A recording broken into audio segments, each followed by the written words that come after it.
Hey guys, Noviek here, and today I'm going to read off some new information about Star Wars Battlefront as well as give you my thoughts on this new information. So sit back, relax, and let's get to it.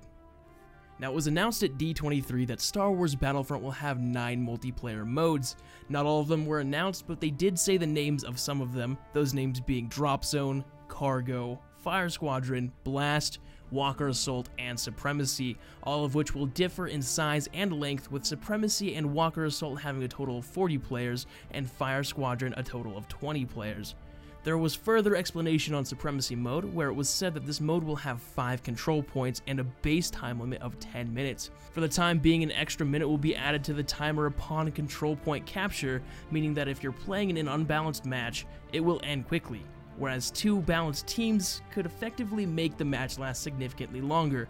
Now, I'm guessing anywhere from about 5 to 10 minutes longer, depending on the skill level of the teams. Now remember that it's always subject to change, so the time gain could be a lot less when the game releases.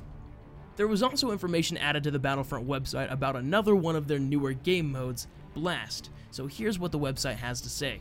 When you're hungry for a classic challenging game mode within the Star Wars universe, there is one obvious choice: Blast. Star Wars Battlefront's Team Deathmatch mode pits the Rebel and Imperial factions against each other with intense 10 vs 10 battles. If your team reaches 100 kills or are ahead when the 10-minute round is over, you've won.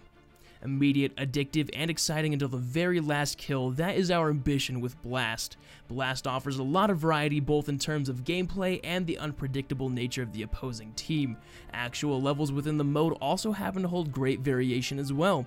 Our lead level designer Dennis Brenville tells us about breathtaking sights within the mode that Star Wars fans will come across. He goes to quote, "One battle you'll be fighting within interior levels on Endor or Solist. In the next battle, you might find yourself among Tatooine's dusty canyons or inside the undeniably cool ice caves on Hoth. My favorite is the verticality of Tatooine, fighting by the Sandcrawler." To keep the action dense in this close-quarter mode, Blast maps are not as vast as in other game modes.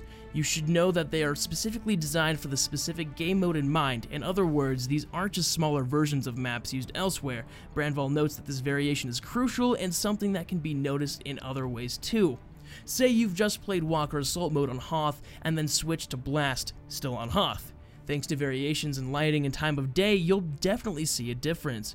As in other Star Wars Battlefront game modes, the key to success is choosing a hand with a weapon layout that suits you and the battle conditions. Also, you'll find weapon pickups strewn across the maps, and since there are no vehicles or heroes and villains joining the fight, the strategic value of these pickups is quite high. Whether you pick up a droid scanning for nearby enemies or a turret that'll control a zone for you, the pickups can really turn the tide of a Blast match, says Brenville. They're not around every corner though, so keep your eyes peeled. If you're a fan of deadly matches between 2 teams, or if you want to enjoy the core of the game's multiplayer mode, jump into Blast when Star Wars Battlefront releases across the galaxy November 17th. Now, based on what it's saying, it looks like Blast is going to be your standard team deathmatch, except you won't be able to play as heroes or villains. The only really cool thing to note here is that the maps have a day-night cycle. I mean, it's probably a good thing that the game has a mode where you can pretty much just shut off your brain and shoot things, but I honestly don't see how this is anything beyond what I was expecting from Battlefront. As far as the planets go, I'm really excited to be going to Solist for the first time. However, I'm kind of over Hoth and Endor. I've been there far too many times in other games, so unless they make those 2 planets like nothing we've ever seen before, I'm not all that excited. I'd much rather go to the newer planets and experience those rather than continuously going back to the same old planets, but maybe that's just me. So I'm curious to know what you guys think about this news, the planets, and the day-night cycle, so let me know down in the comment section below, as well as that if you want to keep up to date on more Star Wars Battlefront news, make sure to subscribe to the channel and keep an eye out for it. Thank you guys so much for watching, and I'll see you all in the next video.